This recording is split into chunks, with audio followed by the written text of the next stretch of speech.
Hi everybody, it's Sally from Sally Stampers. Thank you for joining me today.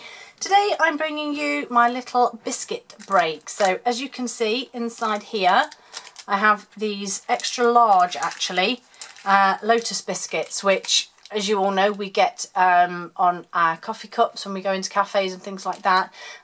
These are enormous. They are, as I said, they're extra large ones, and they are in a pack of 2 as well. But I think they make a really cute little thank you gift for someone. You know, just literally just say thanks. There's a biscuit inside and you can just hand it to them. I mean, how lovely is that? I actually made this because I have a lovely lady who always asks for cute little gifts like this that she can give to her friends. And I made one of lovely Sam Pootle's before with the biscuits, where she wrapped the DSP round with some ribbon and you just pull the ribbon and it pulls the biscuit out. She loved those, but I thought I wanted to make something that I made. Sam's projects are totally amazing and fabulous, but I wanted to make something that I could say I'd made, so I thought this was quite cute. So I'm going to show you how I did it. So to start off with then, this again is Poppy Parade. I'm using Pacific Point here, and this is the delightful See a Silhouette DSP. It's so bright and so pretty, I love it. So, a piece of cardstock that is 7 by 5.5 inches, and that is 18 by 14.5 inches. Sorry, it's not, it's 18 by 14.5 centimetres. So on the long side, we're going to score at 3/4 inch, 1.5 inches, 5.5 inches, and 6.25. And in centimetres that will be 2, 4, 14 and 16. We're then going to rotate, doesn't matter whether it's clockwise or anti-clockwise. I rotated mine clockwise. And then we're going to score at 3 inches and 3.25 inches, and that will be 8 and 10 centimetres. Get rid of my scoreboard. We're then going to fold and burnish our score lines.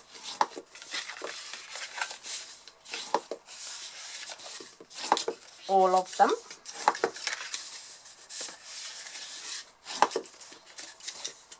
Okay. Then we're going to do some cutting. So with the larger panel facing you, we're going to cut down both of the long panels to the right. So straight down, not the first score line, but the second, up to the first horizontal score line. And then we're going to cut across, so we cut those away completely. We'll do exactly the same on the other side. So straight down the side there and across, cut them away completely. So for the next one then, we need to, excuse me, you know, I don't know why, but I always get confused when I'm doing these. So the 2 small squares that we then have in the centre, if you like, we need to cut down the side of those. We're going to cut away the first square, and yes, you've guessed, cut little wedges out of the side to create that tab. And then we're just going to cut across the bottom of the outer one here to create that little wedge. Okay, so that's what it looks like. So we'll do it the same again the other side. So we're cutting across the 2 small squares. We're going to cut away the first square and create a little tab by cutting those wedges out. And on this outer one here, we're just going to cut a wedge across the top. Okay.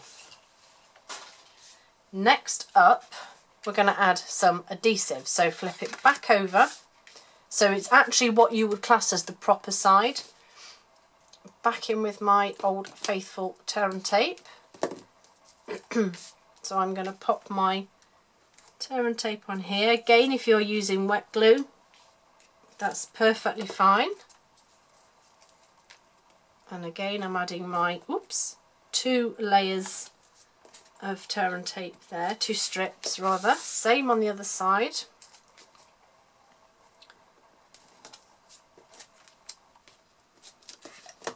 And again on this one. And then while I'm here, that sounded almost Australian, didn't it? While I'm here, yeah, I'm really rubbish at accents. I'm going to pop that one on there. I do love the Australian accent, I'm just rubbish at them. And I'm going to pop another one there. Okay, so let's start off by making our basic box up. So we're going to take the backing off these little tabs here. And then we're going to fold this up under here. And then likewise with this one, I'm going to fold it into there. Okay. And then as you can see, these two will now fold up and go into there. So again, backing off. Again, if you're using wet glue, maybe get one of your clothes pegs, because you probably need quite a large one to be able to get round here to stick this on. Make sure you get it nicely lined up there on the side. So same again with this one. Notice I didn't take the adhesive off them all at the same time, because this would have stuck in the wrong place before I had chance. And then I'm just going to tuck this one inside again, just make sure that all gets lined up. Okay, get rid of my rubbish. Then we need our DSP. And as I said, I've gone with that beautiful Sear silhouette. So the largest piece is going to actually go on the inside here, and it's going to go over our tabs there. Beautiful bright patterns. And so this piece that I'm using here is 3 3/4 by 2 3/4 of an inch, which is 9.5 by 7.5 centimetres. Notice I added a lot of snail on there. The reason being, I'll show you. So we're going to pop this inside and line it up as best we can. That's pretty good. Maybe get the bone folder in there just to make sure that that's all stuck. Because I'm bringing in my classic label punch, and I've completely realised I've forgotten something. Classic label punch, which is going to go in and just a short way down. I'm eyeballing the distance, try and make sure it's straight, which mine never is or never looks straight. What I did forget, corner rounder, detailed corner punch, punch that DSP and then your card. I've forgotten to do that one, so we've got a square one. So your next bit of DSP for the front then is 3 3/4 by 1.5 inches, and that's 9.5 by 4 centimetres. And that just sits on the front. Again, if you want to pop that biscuit inside, just to give you a bit of reinforcement when you press that down. Okay, so your biscuit sits nicely in there, and then we just need to decorate it. So I've gone with the well-written framelets, and I've got the thanks. Now, I really am not very observant. I think that's quite evident. I thought, I know, I'm going to use my multi-purpose adhesive sheets. So I fabulously stuck it on my cardstock, made my first one, and I thought, right, yep, get this one ready, done. And then I went onto my blog to add the items that I'd used, and I thought, why can't I find this adhesive? Oh, it's only been retired. Now we're retired. What are we now? Maybe 6 weeks ago, and I didn't notice. How rubbish is that? So what I would suggest is die cutting your, you could stamp if you have a nice thank you sentiment, you could stamp it. Alternatively, our fabulous fine tip glue pen does just the same job perfectly. So anyway, I didn't use multi-purpose glue, multi-purpose adhesive sheets. I used fine tip glue pen, honestly.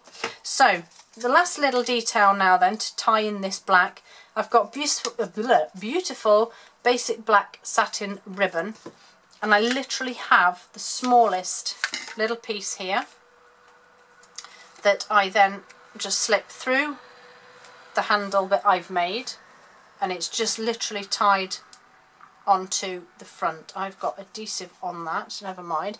I have my little peg or a little clip or anything that you need just to hold it in place, because I've then got some of my lovely white baker's twine that I tied around the ribbon.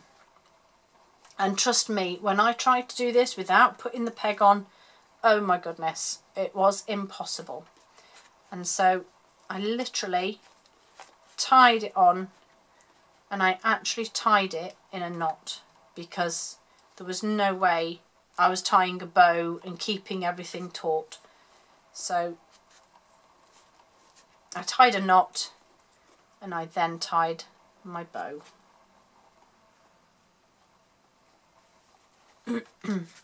Then the peg can come out of the way and we can make sure that this pretty bow looks pretty and not a complete mess.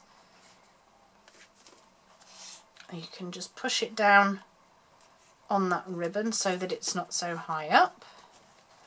Have a fiddle, which is what we always do with our bows, isn't it, for about 3 hours.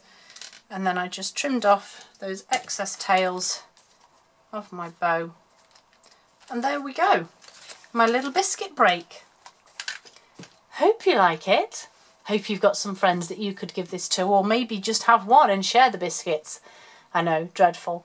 Hope you all have a great day, and I hope to see you all again soon. Bye.